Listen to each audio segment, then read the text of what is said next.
এই হাত পাত। আর টিচিং করবি মেয়েদের দেখলে উত্তক্ত করতে মন চায়। হাত পাত। এই হাত পাত। আর টিচিং করবি?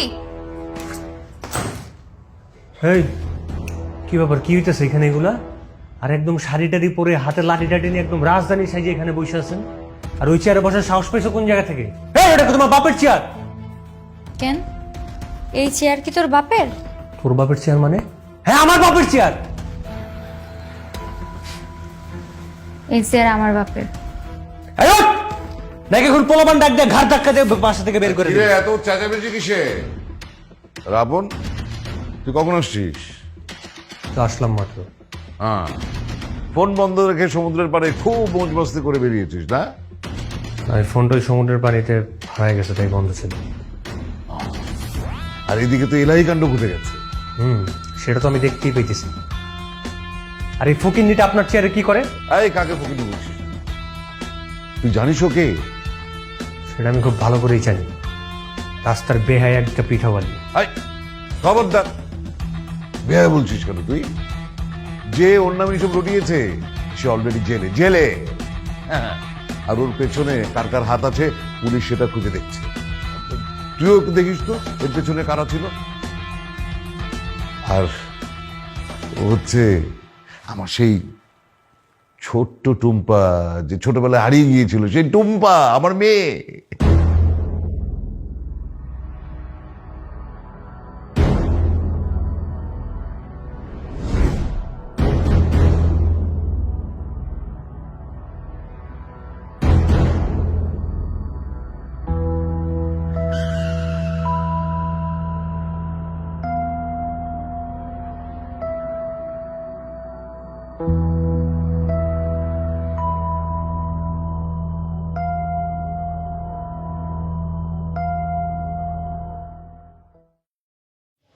কি ব্যাপার মা, তুমি কাঁদছো কেন? কি হয়েছে তোমার? আর দোকানপাট সব খুলে ফেলছো কেন? পিঠা বানাবে না? না চাচা, আমি আর পিঠা বানাবো না। কেন? আমি ছোটবেলা থেকে আর যাই করি এমন কোনো কাম করি নাই যাতে আমার চরিত্রে দাগ লাগতে পারে। ঢাকা শহরে এমন অনেক জায়গা আছে যে জায়গায় মায়েরা যে লাঞ্ছিত হয়, আমি সেসব জায়গায় যাই নাই। আমি নিজের পায়ে দাঁড়ানোর জন্য এই রাস্তার পাশে পিঠার দোকান দিছিলাম, কিন্তু কিছু কিছু মানুষের সেটাও সহ্য হইতেছে না। তারা আমার এই পিঠার দোকান উঠানোর জন্য আমার নামে মিথ্যা বদনাম রটাইতেছে। ওখানে মানে তোমার নামে মিথ্যা বদনাম রটাচ্ছে না সত্য, সেটা তো প্রমাণ করা যাবে। কিন্তু তুমি যদি চলে যাও এইভাবে, তাহলে তো মিথ্যাটাই সত্য হয়ে যাবে। তখন আমি আর যাই পারি, আমি আমার চরিত্র নিয়ে কোনো কথা সহ্য করতে পারি না।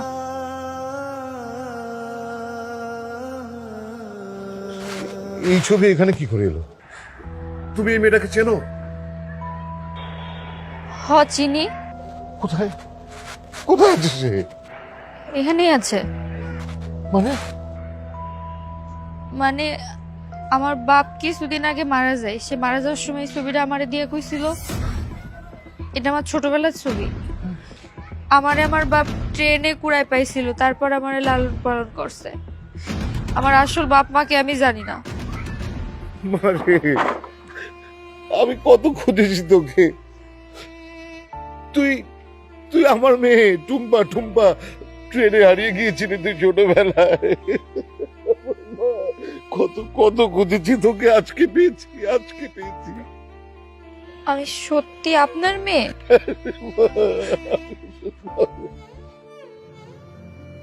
আমার মন বলতেছিল আমি এই ছবিটা টানাইলে আমার বাপ মারে খুঁজে পাবো।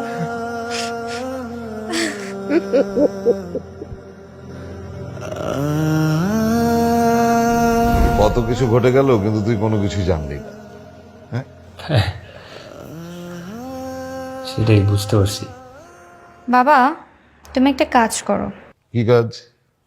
তুমি ওকে আমার বডিগার্ড বানিয়ে দাও। এটা তো ভালো বলেছিস। আরে ও তো এই শহরে এত বছর পরে আসছে, কোনো কিছু ঠিক মতো চেনে না। এটা কিন্তু ভালো হয়েছে আপন, তুই আমার মেয়ের সাথে সাথে থাকবি, ওকে পাহারা দিবি। হ্যাঁ হ্যাঁ চাচা, কোনো সমস্যা নেই। ছায়ার মতো একদম পাশাপাশি থাকবো। সেই ভালো। ঠিক আছে, তোরা বস, গল্প কর, আমি আসছি একটু। এই যে মিস্টার আপন, ওঠো। আমি এখন বাইরে যাব, আমার সাথে যাবো, ওঠো। মানে ব্যাগটা দেখে আসি। না, এটা আমার অর্ডার, আসো।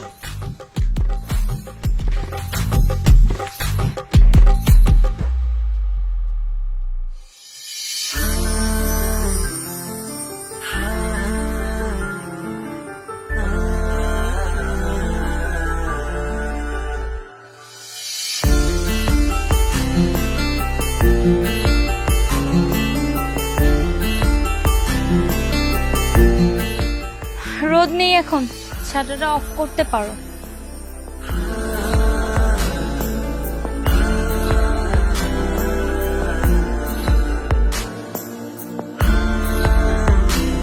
ভাই আপনারা এইখানে? আপনার তো খুঁজতেছিলাম কেন, আবার কি হয়েছে? ভাই। এতিমখানা রাতের খাবারটা শেষ হয়ে গেছে, ওটার ব্যবস্থা করুন। আর ওদের স্কুলের বেতনটা দেওয়া লাগতো। আমার কাছে তো ওই রকম টাকা নাই।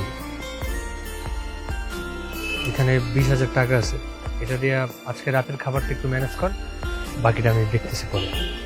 আচ্ছা ঠিক আছে ভাই। একটু খেয়াল রাখিস, স্যার কোনো সমস্যা হলে আমার জানিস। ঠিক আছে ভাই, কথা বলি। ঠিক আছে। এই এতিমখানা মানে? এখন আমার একটা এতিমখানা আছে, 20-25টা বাচ্চা কাচ্চা থাকে সেখানে। ওদের পড়াশোনার খাবারের খরচটা আমিই চালাই। ওরা ওটার কথাই বলতেছিল। আসলে ওদেরকে দেখলে আমার ছোটবেলার কথা মনে পড়ে। আমি তো ছোটবেলা থেকে এতিম, তাই আমি চাই না আমি যেরকম ছোটবেলা থেকে অবহেলিতভাবে বড় হয়েছি ওরা সেরকমটা হোক। অন্তত একটা ছায়া থাকুক ওদের মাথার উপর। আরে বাবা, এ তো দেখি গোবরে পদ্ম ফুল। হ্যাঁ, যেই ছেলে সারাদিন গুন্ডাগিরি করে চাঁদাবাজি করে কাটায়, তার আবার একটা এতিমখানাও আছে। সারাদিন গুন্ডামি মাস্তানি করে চাঁদাবাজি করে যেই টাকা উঠাই ওগুলোই খরচ করে ওদের পিছনে। কেন চাঁদাবাজি করে এদের পেছনে খরচ করতে হবে কেন? তুমি তো চাইলে অনেক প্রতিষ্ঠান থেকে ডোনেশন নিতে পারো, মানুষের কাছে সাহায্য চাইতে পারো। আমরা মানুষটা একটু বেশি ভালো। সাহায্যের নামে টাকা চাইতে গেলে কেউ 10-20 টাকার বেশি টাকাই দেয় না, কিন্তু যখন চাঁদাবাজির নামে টাকা চাইতে যাই তখন সবাই ভয়ে 500-1000 টাকার কম কেউ টাকাই দেয় না। যাই হোক, তুমি আর চাঁদাবাজি করতে পারবা না। 10 জনের থেকে 20,000 টাকা না নিয়ে 20 জনের থেকে 2,000 টাকা নিয়ে বাচ্চাদেরকে সাহায্য করো, তাইলেও মনে একটা শান্তি থাকবে। আমার কথা মাথায় ঢুকছে? আর হ্যাঁ, আমার চরিত্রে দাগ লাগানো, আমার নামে মিথ্যা বদনাম রটানো, এসবের পিছনে আসল কালপিট যে তুমি, এটা কিন্তু আমি জানি। আমি আসলে ওগুলোর জন্য সরি। সরি সরি বললে তো কাজ হবে না, তোমাকে শাস্তি পেতে হবে। কি শাস্তি? তোমার জন্য 3টা শাস্তি প্রযোজ্য। নাম্বার 1, যেহেতু তুমি আমার চরিত্রে দাগ লাগিয়েছো, এখন তো আমাকে আর কেউ বিয়ে শাদী করবে না, সুতরাং তোমার আমাকে বিয়ে করতে হবে। নাম্বার 2, তুমি এসব চাঁদাবাজি গুন্ডাগাড়ি এগুলো করতে পারবে না। নাম্বার 3, এখন থেকে তোমার সব ভালো কাজে আমি, আর আমার সব ভালো কাজে তুমি। তার মানে দুজন দুজনের পাশে সারা জীবন থাকবো। ওকে? মানে রাজি না হইতে কোনো উপায় দেখতেছি না, তাই রাজি। রাজি হবা না মানে? রাজি না হলে তো এবার ডিরেক্ট 14 শিকের ভাত খাওয়াবো তোমারে। এখন চলো, বাবাকে যে বিয়ের কথা বলবা,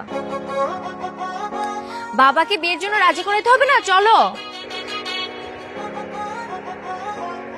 আমি যে চাচার বিয়ের কথা বলতে হবে না, সরি। প্রয়োজন ওই 14 শিখের ভাত খেতে রাজি আছি, চাচার বিয়ের সাথে কথা আমার মুখ দিয়ে বেরোবে না, পারবো না। না না, তোমার আমার জামাই হওয়া লাগবে। আমি তো আমার জামাইয়ের 14 শিকের ভাত খাওয়াইতে পারবো না, তোমার বলাই লাগবে। চলো না মানে চলো।